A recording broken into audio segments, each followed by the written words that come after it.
Chers internautes, bonjour ou bonsoir. Cela dépend de l'heure où vous nous recevez. Que la grâce de Dieu abonde sur votre vie. Croire en Jésus n'a rien à voir avec la religion. Aucune religion sur cette terre n'a le monopole de la croyance en Dieu. Les religions sont au contraire même inspirées par Satan pour une guerre de division. Nous nous détestons à cause de la religion. Vous voyez une personne s'habiller d'une certaine manière, vous dites qu'il est de telle religion et qu'il n'est pas de votre bord. C'est sa religion qui lui a dit de s'habiller comme ça peut-être. Mais sinon, dans son intrinsèque, dans sa nature, dans sa personne, il est un être humain à l'image et à la ressemblance de Dieu. Et nous devons nous entendre, nous aimer. La religion n'avance pas le monde. La religion est l'ennemi numéro 1 des hommes sur la terre. La religion nous a disloqués, nous a dispersés, nous a divisés. La religion a créé tellement de problèmes dans des familles, créé tellement de conflits et de guerres de par le monde entier qu'on ne peut même pas en parler. La religion. Croire en Jésus n'a rien à voir avec la religion. Croire en Jésus a quelque chose à voir avec l'état d'esprit renouvelé. Renouvelé pour l'observation des lois spirituelles, des lois morales, des lois physiques et des lois environnementales. C'est ça, la restauration de la relation avec Dieu. Le Christ n'est pas un être humain, il n'est pas venu fonder une religion dans le monde. L'expression Yehoshua, Jésus-Christ, veut simplement dire Dieu nous a sauvés. Ce n'est pas le nom propre de quelqu'un, c'est une entreprise divine de Dieu par laquelle nous sommes restaurés dans nos différentes relations. Relations verticales, relation horizontale. Et ça, l'Esprit de Dieu dépose en nous son amour. Et par cet amour-là, nous devenons quelqu'un d'équilibré, capable d'aimer Dieu, d'aimer notre prochain, de nous aimer nous-mêmes et d'aimer notre environnement. Ça n'a rien de religion, ça. On n'a pas besoin d'appartenir à une dénomination, à une communauté quelconque, à une assemblée quelconque, pour vivre les réalités spirituelles décrites dans les Saintes Écritures. Chaque individu dans ce monde doit être dépositaire d'une Bible dans sa maison. La Bible n'a rien à voir avec la religion. C'est le plan du diable. Trafiquer la Bible pour en faire des guerres religieuses. C'est tout.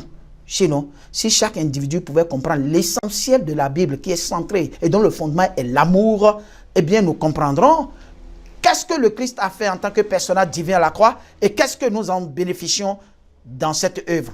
C'est tout, le fondement de toutes les Écritures. Vous avez beau être religieux dans une dénomination quelconque, vous avez ressuscité les morts. Vous n'avez pas pour fondement l'amour. Vous n'aimez pas Dieu, vous ne vous aimez pas, vous n'aimez pas votre prochain, vous n'aimez pas votre environnement, l'univers que Dieu a créé.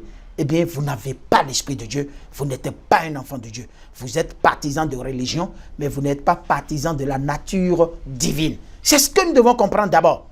Et ça, c'est très important. Nous allons lire en plus le livre de Romains, chapitre 8, le verset 37 qui dit « Dans toutes ces choses, nous sommes plus que vainqueurs par celui qui nous a aimés. » Nous sommes vainqueurs. C'est-à-dire quoi? Si vous comprenez ce qui s'est passé à la croix, vous êtes vainqueur. Vous êtes vainqueur par rapport à votre adversaire, le diable. Les démons ne pourront rien contre vous si réellement vous avez compris l'évangile.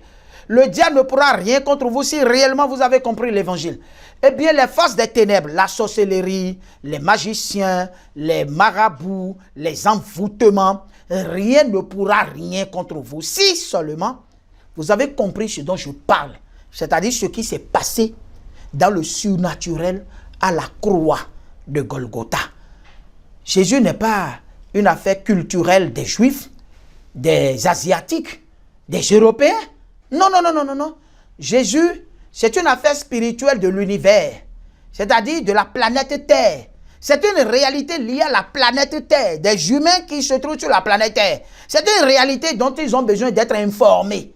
Et vieux et vieillards, jeunes garçons comme jeunes filles, hommes comme femmes, tout le monde a besoin d'entendre parler de ce qui s'est passé à la croix, d'en être informé et d'expérimenter une transformation intérieure et recevoir un cœur nouveau, le cœur de Dieu, le cœur d'amour, le cœur de grâce, le cœur de douceur, pour produire le fruit de l'esprit. C'est de ça qu'il s'agit.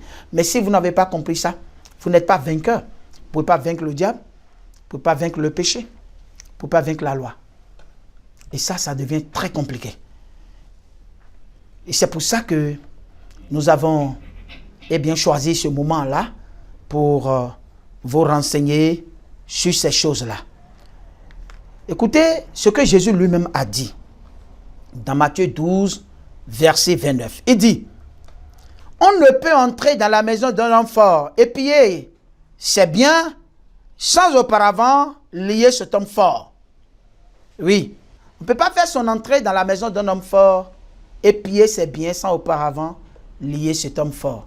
Qui est l'homme fort? C'est le diable. Qui est le plus fort qui est apparu? C'est Jésus.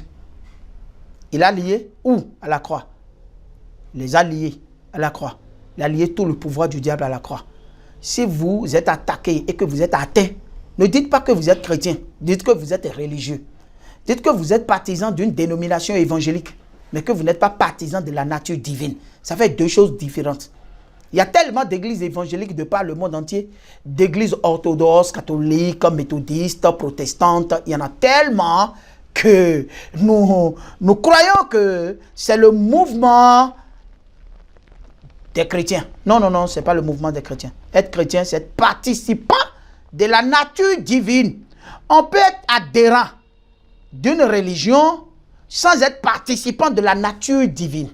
On assiste à des cultes, on est artiste, on est chanteur, on est choriste, hein, on fait beaucoup de choses, on est prédicateur, on est pasteur, on est apôtre, on prêche avec feu et on fait même des miracles. Mais tout ceci pour un fondement zéro, fondement nul, fondement non reconnu, ni par le ciel, ni par l'Église de Jésus-Christ sur la terre. En réalité, c'est ça. La défaite totale de Satan a été consommée à la croix par le sang de Jésus. Ce qui est clair dans le livre d'Apocalypse, chapitre 12, le verset 9 à 12. Il est écrit, ils l'ont vaincu par le sang de l'agneau et par la parole de leur témoignage. Ils l'ont vaincu par le sang de l'agneau. Ils ont trouvé le sang de l'agneau où? À la croix. L'agneau a versé son sang à la croix. Et grâce à la parole de leur témoignage, porte et levez vos linteaux, car le roi de gloire veut faire son entrée. Le deuxième ciel qui avait été barricadé par Satan a connu quoi? A connu un bouleversement total. Et les barricades ont été brisées. Les poteaux ont été brisés. Et qu'est-ce qui va se passer? Le roi de gloire a fait son entrée pour régner maintenant. Et le diable a été précipité de là-bas. Il est descendu sur la terre avec ses sales besognes. Il n'a plus sa place au ciel là-bas. C'est fini. Et cet événement a eu lieu après la mort de Jésus-Christ. Je répète, l'événement qui a déguerpi le diable de son trône du ciel a eu lieu après la mort de Jésus-Christ. C'est pour cela que c'est par le sang qu'il a été vaincu.